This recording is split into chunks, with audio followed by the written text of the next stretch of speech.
Week 15 of the fantasy baseball season, and here's a few pitchers I look to sell and trade this week. The first pitcher, Cutter Crawford of the Boston Red Sox. Cutter Crawford, he's definitely been a surprise this season, especially over the last few weeks, where he's pitching over his head, in my opinion, and he's pitching great. But when you see pitchers who you pretty much picked up off the waiver wire in a season, you try to flip them and see what you can get in the deal on a season. 105 and 2/3, 5-7 record, 106 Ks at 3.24 ERA, 1.07 whip and 10 quality starts, but the last couple weeks 14 and a third, 2-0 record, 13 Ks and 0.63 ERA, 0.63 whip and 2 quality starts. So Crawford's going out there. He's had pinpoint accuracy for this Boston Red Sox team, and this Red Sox team has been playing great baseball over the last month of the season. But Cutter Crawford, like I said, I don't think it's going to hold up all year. And last season, we saw Crawford. He was a starter for this Red Sox team. 129 in the 30 pitch last season. Already this year, 105 and 2/3. So I think fatigue and hitting that wall a little bit once those innings approach closer to what he did last season, he's going to fall off a little bit. 21st at the Red, 6 1/3, and that one got the loss. 5 hits, 3 runs, 2 walks, 7 Ks, a quality start. Then July 2nd in Miami, 6 innings, got the win. 3 hits, a run, 7 Ks, a quality start. And July 7th at the Yankees, he pitched a gem, 7 innings, got the win. 4 hits, no runs, 4 Ks, a quality start. So Crawford's been going out there. He's pitching great baseball. He's not walking anyone, and he's got pinpoint accuracy, obviously, like I mentioned. But I don't think it's going to keep up.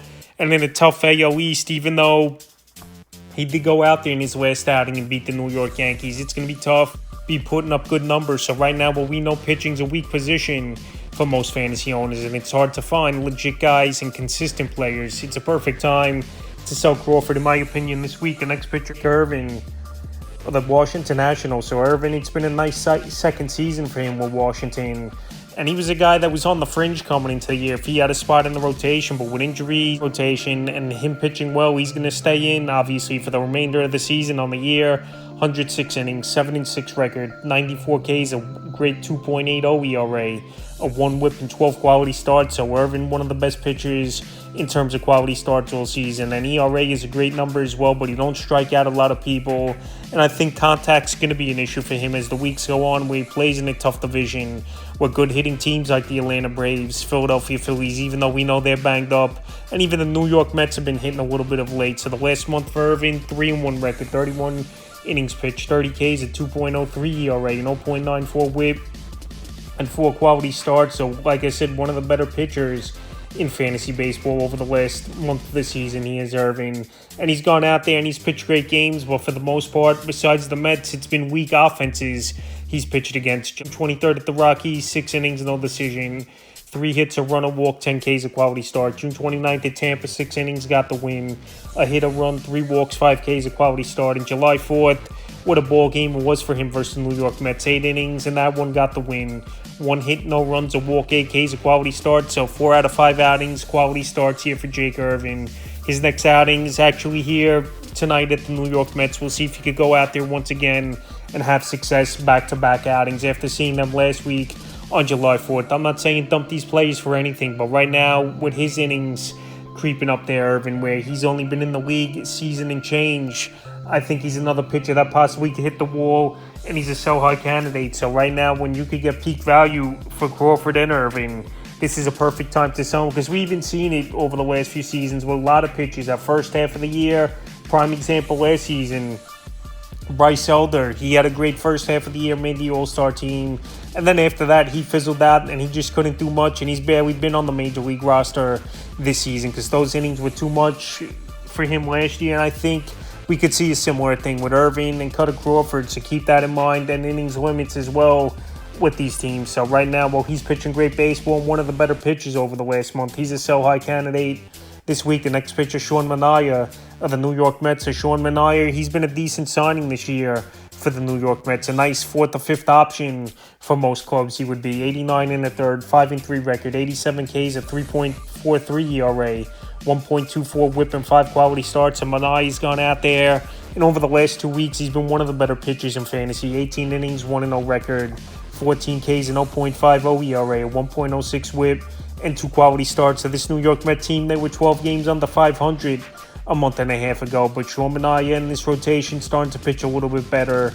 and he's been a nice part of it for them to only be one game under 500 in the thick of things, even though it is a weak National League in the wild card. And Manaea possibly as well, he could be a guy if the Mets go the other way, we get traded to a contender at the deadline. But right now, I don't think he's going to hold up for Manaea. The last couple seasons have been bad years for him with the San Diego Padres and the San Francisco Giants. And also, I know he came off Tommy John, and sometimes it takes these guys 2 or 3 years to get back to form. And that definitely could be the case with Manaea, but I just don't believe he's going to keep this up. June 26th versus the Yankees, 5 innings, got the win. 2 hits, no runs, 5 walks, 3 Ks. July 2nd at the Nats, 7 innings, no decision, 5 hits, a run, 2 walks, 5 Ks, a quality start.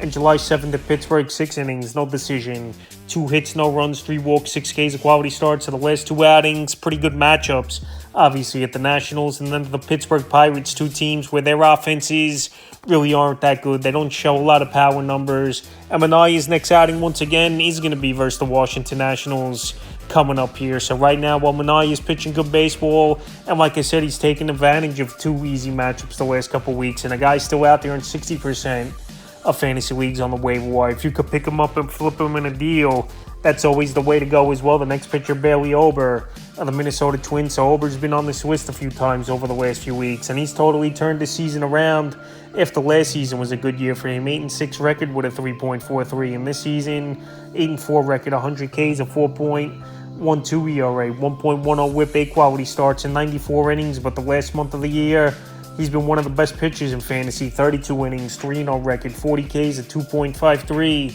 ERA, a 1.03 WHIP, and 4 quality starts. Of Bailey Ober, he was on the fringe of possibly losing that rotation spot with guys like Festa and Matthews in the minor leagues, but he's held his own over the last few weeks here, is Bailey Ober, and he kept the rotation spot, and he's gone out there and he's taken advantage of pretty bad hitting teams to go on the run that he has. June 22nd in Oakland, complete game in that one, got the win, 4 hits, 2 runs, 10 Ks, a quality start. June 28th at Seattle, 6 innings, no decision, 2 hits, a run, 3 walks, 9 Ks, a quality start. And July 4th versus the Tigers, 6 innings, got the win, 7 hits, a run, 8 Ks, a quality start. So his next outing's actually here tonight at the White Sox, where we know the White Sox are the worst team in the league this season.